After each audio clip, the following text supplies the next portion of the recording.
प्रिय विद्यार्थियों नमस्कार।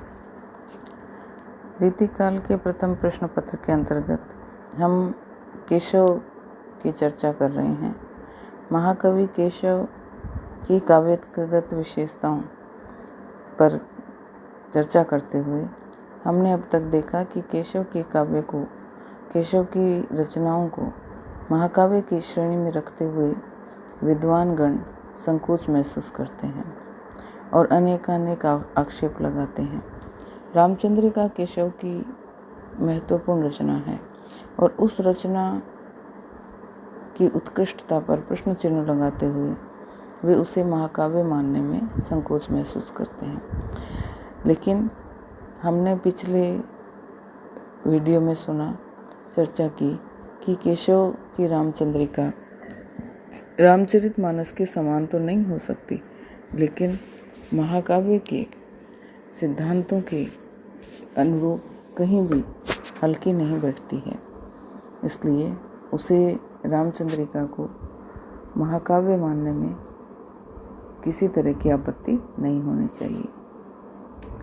आज इस वीडियो में हम केशव का प्रकृति निरूपण इस विषय पर चर्चा कर रहे हैं। मैं आपको बताना चाहती हूँ कि जिस तरह केशव की रामचंद्रिका को महाकाव्य मानने के बारे में कटु आलोचनाएं हुई हैं, उसी प्रकार केशव के प्रकृति चित्रण पर भी आरोप और आक्षेप लगे हैं। पंडित रामचंद्र शुक्ल ने तो उनकी कमियों को संकेत करते हुए कहा है कि ऐसे व्यक्ति से प्राकृतिक दृश्यों के सच्चे वर्णन की भला क्या आशा की जा सकती है।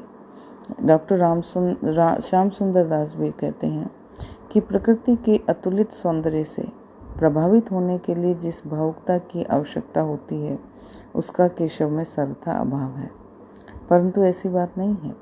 केशव प्रकृति चित्रण में पूर्णतः असफल रहे हों और उनमें सर्वत्र भावुकता का भाव दिखाई देता हो, यह माना जा सकता है कि अलंकारों के झमेले में पड़कर केशव का प्रकृति चित्रण कहीं कहीं शब्दों की करामात दिखाई देता है। उदाहरण के लिए दंडकवन तथा पंचवटी का वर्णन लिया जा सकता है, जहाँ 5 पांडवों से साम्य करके पांडव की प्रतिमा समलेखो, अर्जुन भीम महामति देखो आदि कहकर केशव ने भद्दे शाब्दिक खिलवाड़ों का प्रदर्शन किया है।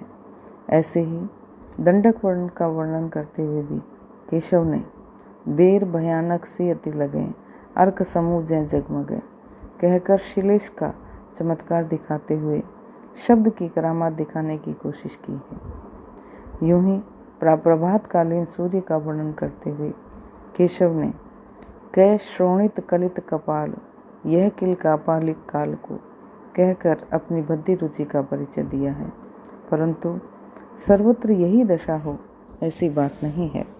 केशव ने हिंदी के अन्य कवियों की भांति प्रकृति के उद्दीपन रूप का ही निरूपण किया है और केशव के काव्य में आधुनिक कवियों जैसा प्रकृति का संश्लिष्ट और बिंबग्राही चित्रण मिलना सर्वथा असंभव है, क्योंकि उस समय तक हिंदी में यह परंपरा विकसित नहीं हुई थी।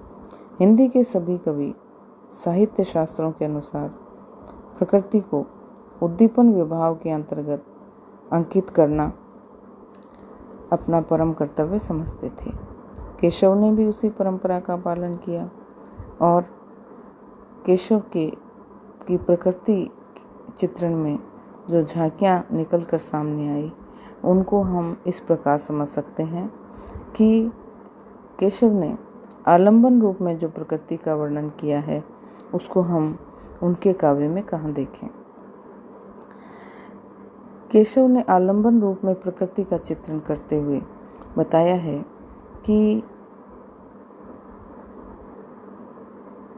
उनको साधारणतः आलंबन रूप में प्रकृति को उन्होंने 2 प्रकार से चित्रित किया है।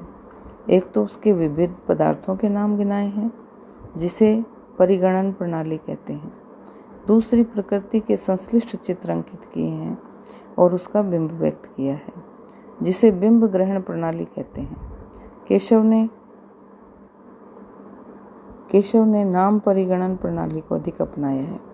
इसीलिए विश्वामित्र के आश्रम के समीप वन का वर्णन करते हुए केशव लिखते हैं, तरु तालीस तमाल ताल हिंताल मनोहर, मंजुल वंजुल तिलक लकुच कुल नारी केरवर, एला ललित लवंग संग पुंगी फल सोहे, सरो सुख कुल कलित चित्त कोकिल अति मोहे।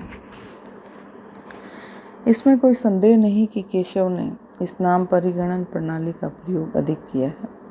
इसके द्वारा प्राकृतिक सौंदर्य का कोई संश्लिष्ट चित्र उन्होंने उपस्थित नहीं किया, क्योंकि इन वर्णनों में केशव का ध्यान प्रकृति के किसी सुरम्य स्थल अथवा रमणीक वातावरण की ओर नहीं गया, अपितु वह अप्रस्तुत के वर्णन में अधिक उलझ गया। उन्होंने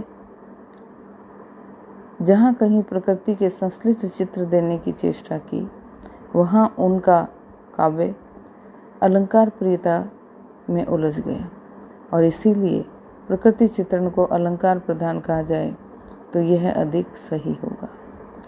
प्रकृति चित्रण की इस अलंकृत प्रणाली का अनुसरण करते हुए केशव ने कहीं वर्षा को कलिका के रूप में देखा है, कहीं बसंत को शिव के रूप में देखा है, कहीं ग्रीष्म को सबूर समूह के रूप में देखा है, कहीं शरद को शारदा बना दिया, कहीं हेमंत को विमुख प्रियतम की प्रिय बना दिया, और कहीं शिशिर को नारी के रूप में चित्रित किया है। सारांश यह है कि प्रकृति के आलम्बन रूप को अपनाते हुए भी केशव ने उसे इतना अलंकृत रूप दे दिया कि उसका प्राकृतिक सौंदर्य लुप्त हो गया है और कवि का शब्द चमत्कार मुखरित हो उठा है। प्रकृति का दूसरा स्वरूप उद्दीपन रूप में प्रकृति का जो चित्रण है वो भी केशव ने किया है और उसमें रमणीय चित्र अंकित किए। प्राय विरह के क्षणों में प्रकृति विरही जनों को अत्यंत विक्षुब्ध और बेचैन बनाया करती है। उस समय चंद्रमा सूर्य की भांति संतप्त करता है और मलय पवन वज्र तुल्य जान पड़ती है। सारी दिशाएं जलने लगती हैं। चंदन कपूर आदि अंगराग शरीर को कष्ट पहुंचाते हैं और साधारण रात्रि भी काल रात्रि से प्रतीत होने लगती है। इसीलिए केशव ने प्रिया के अभाव में विरही राम की दुरवस्था का चित्रण करते हुए लिखा है, हेमांशु सूर सी लगे सुवात वज्र सी बहे, दिशा जगे कृसान जो विलोप अंग को दहे। इतना ही नहीं, प्रकृति के उद्दीपन रूप का वर्णन करते हुए नायिका के मनमोचन की भी व्यथा का उन्होंने वर्णन किया है। वो कहते हैं, घनन को घोर सुन, मोरन को शोर सुन, सुनि सुनि केशव अपाल अली जन को, दामिनी की दमक देख, दीप की दीपति देख, सुख सेज देख देख सुंदर सुवन को। कुमकुम की दास घनसार की सुवास भयो, फूलन की वास मन फूल के मिलन को, हंसी हंसी बोले दो अनही मनायो मान, छूट गयो एक बार राधिका रमन को। प्रकृति का जो स्वरूप अगला है मानवीकरण के रूप में प्रकृति का चित्रण, उस रूप में भी हम केशव के काव्य की चर्चा करते हैं। केशव ने प्रकृति को केवल जड़ रूप में ही चित्रित नहीं किया, अपितु उसके मानवीय व्यापारों के समान सचेतनता के दर्शन किए। इसलिए प्रकृति मानवों की तरह विभिन्न चेष्टाएं करती हुई विभिन्न प्रकार के चेतन व्यापारों में लीन दिखाई दी।